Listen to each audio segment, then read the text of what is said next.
नांदेड़ जिले के हिमायतनगर में नगर पंचायत अंतर्गत वार्ड नंबर 4 में आने वाले मृतक किसान परमेश्वर जाधव के नाम स्थित संपत्ति की फर्जी प्रविष्टियां करने और नमूना संख्या 43 रजिस्टर तैयार करने पर नगर पंचायत के अधिकारी व उन्हें सहयोग करने वाले कुछ कर्मचारी को तुरंत सेवा से बर्खास्त कर हत्या का मामला दर्ज करना चाहिए, वरना विदर्भ मराठवाड़ा सीमा से बहने वाली पैन गंगा नदी में कूदकर जल समाधि लेगी। ऐसी चेतावनी मृतक किसान की पत्नी ज्योत्सना परमेश्वर जाधव व परिवार ने मुख्यमंत्री, उप मुख्यमंत्री तथा गृह मंत्री और प्रशासन को एक बयान के माध्यम से दी है। इस बयान के कारण हिमायतनगर शहर और क्षेत्र में फिर से हलचल मच गई है और अब ये बात सामने आ गई है कि तालुका में तलाठी मंडल अधिकारियों के साथ साथ नगर पंचायत प्रशासन के अधिकारी और कर्मचारी फर्जी कारोबार करने में कितने कुशल हैं। नगर पंचायत के पूर्व कार्यालयीन अधिकारी रत्नाकर डावरे ने नगर पंचायत हिमायतनगर में संपत्ति संख्या 401, 402, 403, 404 और 405 से स्वर्गीय परमेश्वर जाधव के नाम को बेदखल कर अन्य व्यक्ति के नाम पर गलत तरीके से पंजीकृत किया और नगर पंचायत में इन दिनों कार्यरत कार्यालयीन अधिकारी चंद्रशेखर महाजन इन्होंने हमारी प्रॉपर्टी की बिना किसी जांच किए बिना गलत तरीके से और गलत उद्देश्य के लिए नमूना संख्या 43 और ग्राम थाना प्रमाण पत्र तैयार किया।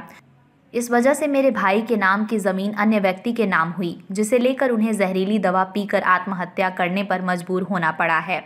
इसी से हमारा पूरा परिवार बिखर गया है। नगर पंचायत में फर्जी कारोबार करने वाले अधिकारी कर्मी उनकी मौत का जिम्मेदार हैं, इसलिए उनको सरकारी सेवा से बर्खास्त कर इन पर गैर इरादतन हत्या का मामला दर्ज किया जाए अथवा मुझे उनके विरुद्ध पुलिस स्टेशन हिमायतनगर में आपराधिक मामला दर्ज करने की लिखित अनुमति दें, वरना हम परिवार समेत पैन गंगा नदी में कूदकर जल समाधि लेंगे। ऐसा ही उन्होंने मीडिया से बात करते हुए कहा। हिमायतनगर जिला नांदेड़ से एम अनिल कुमार की रिपोर्ट।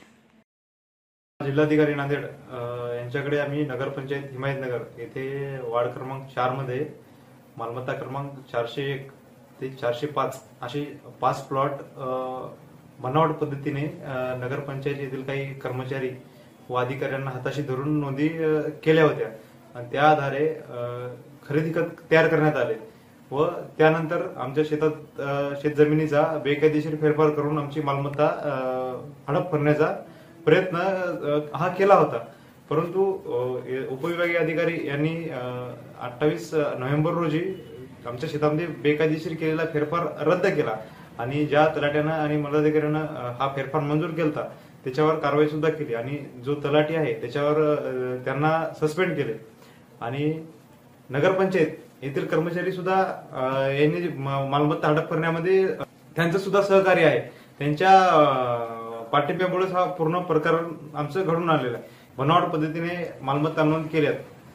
कुठलाही रितसर अर्ज घेतलेला नाही, कुठलेही डॉक्युमेंट नाहीत किंवा जे कायदेशीर प्रक्रिया अवलंबायला पाहिजे होती मालमत्ता नोंद करण्यासाठी ती कुठलीही प्रक्रियेचा अवलंब न करता नगरपंचायत हिमायतनगर येथील कर निर्धारक रत्नाकर बाळासाहेब डावरे यांनी ह्या नोंदी केल्यात आणि त्यानंतर ते सेवानिवृत्त झाल्याच्या नंतर त्यांच्या जागेवर आलेले चंद्रशेखर महाजन यांनी त्याचे प्रमाणित प्रती नमुना नंबर 43 व मालमत्ता नोंद प्रमाणपत्र गावठाण म्हणून या नोंदी प्रमाणित करून दिल्या आहेत। कोणतेही शासकीय शुल्क न आकारता आणि कुठलाही रितसर अर्ज न घेता आणि त्याला मालमत्ता नोंद देण्यासाठी घरपट्टी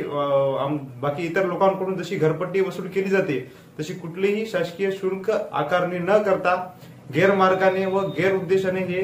नमुना 43 व मालमत्ता नोंद प्रमाणपत्रे प्रमाणित करून दिले आहेत। काल 24 तारखे रोजी आम्ही निवेदन दिलं आणि त्यामध्ये मागणी केली की जो याच्यात दोषी कर्मचारी आहेत त्यांच्यावर तत्काळ कारवाई करावी आणि त्यांच्यावर फौजदारी गुन्हे दाखल करावेत, त्यांना शासकीय सेवेतून बडतर्फ करावे। त्यांच्या कार्यालयाकडून नाही झाले तर आम्ही त्याच्यात मागणी सुद्धा केलेली आहे की फौजदारी गुन्हे दाखल करण्याची परवानगी आम्हाला लेखी स्वरूपात द्यावी, आम्ही कोर्टाकडून ते गुन्हे दाखल करू त्याच्यावर। या पूर्ण प्रकरणामध्ये जो कोणी दोषी असेल त्याच्यावर कठोर कारवाई लवकरात लवकर करण्यात यावी, अन्यथा आम्ही हिमायतनगर व उमरखेड या महामार्गावर पेनगंगा नदी आहे त्या नदीवर आम्ही जाऊन सहपरिवार आम्ही सर्वजण जाऊन सहकुटुंब जलसमाधी घेणार आहोत।